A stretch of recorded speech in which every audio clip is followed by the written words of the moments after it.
Ada yang bertanya, apakah orang yang selalu mencerca sunnah seperti orang-orang al-bid'ah, ya, tempatnya adalah di neraka jahanam? Hadirin yang kami muliakan, pembahasannya ada dalam kitab ini. Pembahasannya yang tadi sore kami sampaikan. Jam 5 sampai menjelang maghrib. Bahwasanya penyimpangan itu sekadar dengan dalam bab apa dia menyimpang. Al-bid'atu laysa ala hadin sawa. Ini ucapannya Syekh Shalih Fauzan. Bid'ah itu tidak pada satu takaran yang sama. Bid'ah itu ada kalanya mengkafirkan pelakunya, yang disebut dengan bid'atun mukaffiratun. Bid'ah Jahmiyah, bid'ah Mu'tazilah, bid'ah Qadariyah. Ini mengkafirkan pelakunya. Bid'ah Syiah, Rafidhah. Walaupun Syiah bersekte-sekte. Ada bid'ah yang belum mengkafirkan pelakunya. Tetapi dua-duanya dhalalah. Cuman bedanya ada yang kekal. Dua-duanya finar. Bedanya ada yang kekal dan ada yang tidak kekal. Adapun ancaman neraka jahanam, ya, disebutkan dalam surat An-Nisa yang ke-115. Allah Subhanahu wa taala berfirman, "Wa may yushaqiqir rasul min ba'di ma tabayyana lahul huda wa yattabi' ghaira sabilil mu'minin nuwallihi ma tawalla wa nuslihi jahannam wa sa'at masira." Barang siapa yang menyelisihi Rasul padahal sudah datang padanya penjelasan-penjelasan yang sangat gamblang, dan dia pun tidak mengikuti jalannya orang-orang yang beriman, ini para sahabat Nabi, menyelisih Rasul otomatis tidak mengikuti pemahaman salafus saleh. Apa akibat dari itu? Nuwallihi ma tawalla, kami palingkan kemana dia berpaling. Wa nuslihi jahannam, dan kami akan tempatkan dia dalam neraka jahannam. Wa sa'at masira, dan itu sejelek-jelek tempat kembali. Tafsir ayat ini kaum muslimin, bukan hanya mereka yang musyrikin dan kafirin. Bahkan tafsir ayat ini kaum muslimin, mereka yang sudah mendengarkan penjelasan al-bayyinat, tetapi dia tetap menyelisihinya. Masuk padanya ahlul bid'ah. Adapun kekal dan tidaknya dirinci oleh para ulama. Kalau bid'ahnya tidak mengkafirkan pelakunya, maka tahta masyiatillah, di bawah kehendak Allah Azza wa Jal, dan tidak mengekalkan pelakunya dalam neraka. Ahlul bid'ah diancam dengan neraka, tetapi masih diyakini termasuk duna zalik, yang ada dalam firman Allah apa? Innallaha la yaghfiru ayyushraka bihi wa yaghfiru ma duna zalika liman yasha. Sesungguhnya Allah tidak akan memaafkan orang yang mati dengan membawa dosa syirik, dan Allah akan memaafkan orang yang mati dengan membawa dosa yang tingkatannya di bawah kesyirikan, liman yasha, bagi siapa yang Allah kehendaki. Ahlul bid'ah termasuk pada ayat duna dzalik. Bisa jadi Allah mengampuninya, bisa jadi Allah menyiksanya. Tetapi hukum asal bid'ah dan al-bid'ah finnar. Sehingga tetap harus hati-hati. Jangan kita mengatakan jadi ahli bid'ah nggak apa-apa, masih dapat kemungkinan diampuni kok. Tidak seperti itu, Pak. Hakada, bisa difahami hadirin. Adapun keluarnya dia dari neraka entah kapan sesuai dengan dosanya masing-masing. Al-Imam Ibnu Qayyim menyebutkan keluarnya orang dari neraka itu sesuai dengan kehendak Allah Azza wa Jalla. Apakah dengan memberikan syafaat kepadanya dengan izin Allah sehingga dia keluar dengan cepat? Bisa. Atau Allah menghendaki disiksa dulu. Sampai pada ujungnya dia akan keluar dari neraka. Ketika dia memang tidak membawa dosa yang mengekalkan dalam neraka. Bukan musyrik, bukan kafir, bukan munafik, nifaq akbar atau nifaq i'tiqadi. Sehingga jadilah ahlu sunnah agar kita masuk dalam surga tanpa siksa sama sekali. Mudah-mudahan kita masuk dalam surga tanpa siksa. Amin.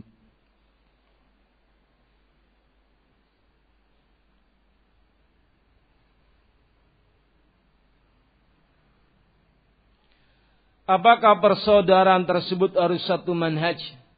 Bagaimana dengan sesama muslim tapi tidak semanhaj? Yani beda manhaj. Bisa dibilang saudarakah? Hadirin yang kami muliakan, ketika orang itu muslim, kita muslim, kita saudara. Nabi kita mengucapkan secara umum, al-muslimu ahul muslim. Seorang muslim adalah saudaranya seorang muslim. Innamal mu'minuna ikhwatun. Sesungguhnya tak lain orang yang beriman itu bersaudara. Karena kita saudara sesama muslim, saya ingatkan, kamu jangan melakukan bid'ah. Karena bid'ah itu memasukkan kamu dalam neraka. Ini bentuk saudaraku kepadamu, mengingatkan kamu dari bahaya bid'ah. Bukan bentuk saudara kita, kamu ahli bid'ah saudaraku, nggak apa-apa mas, bid'ah saja terus, masuk neraka nggak apa-apa ya, saudaraku kok. Dilus-lus kamu lebih neraka, aduh melas temen. Bukan begitu cara menafsirkan persaudaraan, mendiamkan dia di atas kesesatan. Bukan. Dia saudara kita, tetapi kita harus amar ma'ruf dan harus nahi mungkar. Sebagai bentuk mahabbah fillah, kecintaan kita kepadanya dia. Karena Allah Azza wa Jalla. Kalau dia kafir, musuh. Saya nggak pikirkan dia kafir. Hakadha kaum muslimin. Adapun kalau dimaknakan dia saudara kita, harus kita bergaul dengannya, kita bergabung dengannya, kita bermajlis dengannya, tidak. Karena al-bid'ah adalah adu, musuh. Dari satu sisi dia memiliki hak sebagai saudara karena masih muslim. Dari satu sisi dia musuh karena dia menghalangi sunnah. Memusuhi sunnah. Maka kita berikan kepada dia sekadar dengan penyimpangan dia, baroknya kita, kebencian kepada dia sesuai dengan kadarnya, dan kita masih mengatakan dia saudara kita karena muslim. Tapi bukan berarti membenarkan penyimpangannya atau mendiamkannya. Atau kita bergaul sama muslim kok, ya kita sama-sama. Tidak. Hakadha kaum muslimin. Semua ditempatkan pada tempatnya masing-masing. Bisa difahami hadirin? Jangan kebablasan. Oh dia kan ahli bid'ah masih saudara kita, nggak apa-apa. Tidak. Tidak seperti itu.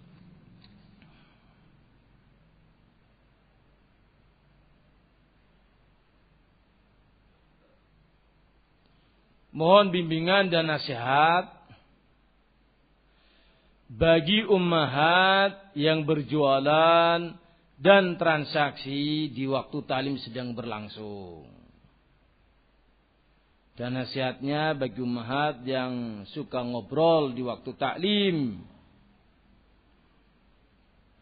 Hadirin yang kami muliakan, kita datang ke majelis ta'lim itu untuk apa, Pak? Untuk mencari ilmu. Ilmu itu dicari. Itu susah, Pak. Kalau mencari uang itu gampang. Ada materinya, ada barang yang kita dagangkan, ada usaha yang kita lakukan, dapat uang. Kalau ilmu, duduk sekian jam memahami, kemampuan untuk menyerap, itu beda-beda. Berapa persen yang kita bisa serap dari ilmu yang kita sampaikan? Itu kemampuan menghafal ilmu dalam satu waktu sangat terbatas. Kok disambi ngobrol? Dapat apa? Apalagi disambil bisnis, dagangan. Yang kamu tulis bukan ilmu, tapi nota. regane pira, payu pira, dihitung, untung apa ora. Yang duduk mendengarkan saja. Dari tadi jam 5 sampai sekarang, berapa yang kalian hafal? Ini kita sih ngaji lho Pak. Urung bubar. Kalau tulen kan metu kelalen. Ini masih ngaji wis kelalen. Kok disambi cerita, memang kalau ikhwan ini nampak di depan ustaz. Sehingga sungkan untuk ngobrol. Kalau wanita ini alam ghaib. Ya ini tidak nampak. Sehingga mereka bisa ngobrol. Tapi bagi seorang wanita yang betul-betul ingin mencari ilmu, dia tidak akan mengobrol. Tapi dia akan perhatian. Dia tidak mau mengganggu saudarinya yang thalabul ilmi. Dia akan serius dalam mengkaji. Toh hanya beberapa waktu saja. Bisa dipahami hadirin? Ilmu itu susah didapat. Belum dapat. Ya. Ilmu itu susah didapat. Didapat sedikit, hilang. Dapat sedikit, hilang. Atau tidak pernah hilang karena nggak pernah dapat. Saya nggak pernah kehilangan ilmu karena apa? Nggak dapat, nggak punya. Oh alah. Sehingga ini kasus juga kaum muslimin, kita ingatkan. Ikhwan juga harus perhatian. Kalau lagi ta'lim, berkumpullah. Disebutkan dalam sebuah faedah, mengapa sholat itu harus rapat? Ya, kemudian rapat lurus. Jangan bahasanya apa ini? Beda-beda, ada yang maju, ada yang ke belakang, ada yang macam-macam. Jangan berselisih dalam shaf. La takhtalifu fatakhtalifa qulubukum. Jangan kalian berselisih dalam shaf. Kalau kalian berselisih maka Allah akan jadikan hati kalian berselisih. Diambil dari sini, ikhtilaful abdan sababun fi ikhtilafil qulub. Diambil dari hadis ini adalah perbedaan tubuh dalam hal ini dalam shaf tidak rapat itu menyebabkan berbeda dalam hal hati. Sehingga kalau ada yang ta'lim menyendiri di sana, padahal pada di sini dia menyendiri di sana, itu sebuah kesalahan. Hendaknya maju. Maju dia, bergabung dengan yang lainnya. Jangan menjauh. Kadang-kala di umat di sini ada, di sana mencar-mencar, menggrup-grup. Jangan, duduklah bersama. Jangan ngobrol. Kadang-kala ta'lim sudah WA-anmu, nanti ta'lim apa anda? Oh ta'lim. Kenapa? Janjian mau ngobrol. Walah, jangan pak. Nasihati istri masing-masing kita ya.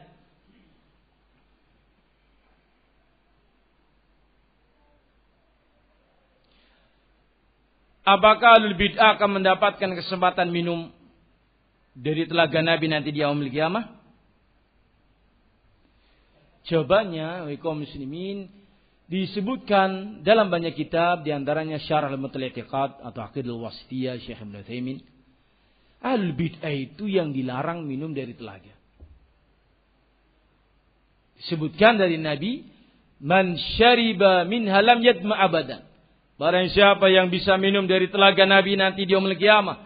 Di yaumul mahsyar itu terjadinya arasatul qiyamah, sebelum sampai ke surga ada haud telaga Nabi. Barang siapa yang bisa minum darinya maka dijamin dia tidak akan haus untuk selamanya. Dan dipastikan dia termasuk ahlul jannah. Di saat itu Nabi menceritakan adanya orang yang berdesak-desakan sudah hendak bisa meminum dari telaga Nabi, terpental ke belakang jauh. Rasul mengatakan ummati. Dia umatku. Nabi mengenali dia muslim. Nabi mengetahui dia umatnya, ini muslim. Tetapi dia terpental ke belakang. Maka dikatakan kepada beliau, innaka la tadri ma ahdathu ba'dak. Engkau tidak tahu, wahai Rasul, apa yang diada-adakan oleh mereka setelah engkau meninggal. Kalimat ma ahdatsu ba'dak, engkau tidak tahu apa yang mereka adakan. Ini adalah bid'ah yang mereka bikin-bikin setelah engkau meninggal dunia. Mereka muslim, tetapi mereka ahlul bid'ah. Sehingga mereka tidak mendapatkan kesempatan meminum dari telaganya Rasul. Mudah-mudahan kita mendapatkan kesempatan bisa minum dari telaganya Rasulullah SAW. Amin ya rabbal alamin. Waktunya sudah habis. Ini juga banyak banget, Masya Allah.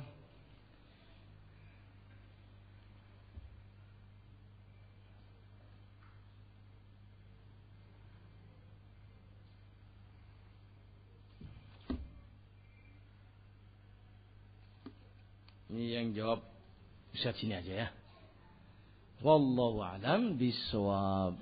Tadi saya sebut jam 8 kurang 20. Selesai sudah. Demikian bisa kami sampaikan, mudah-mudahan bermanfaat kita semuanya. Lebih dan kurangnya mohon maaf. Subhanakallahumma bihamdika asyhadu an la ilaha illa anta astaghfiruka wa atubu ilaik. Assalamualaikum warahmatullahi wabarakatuh.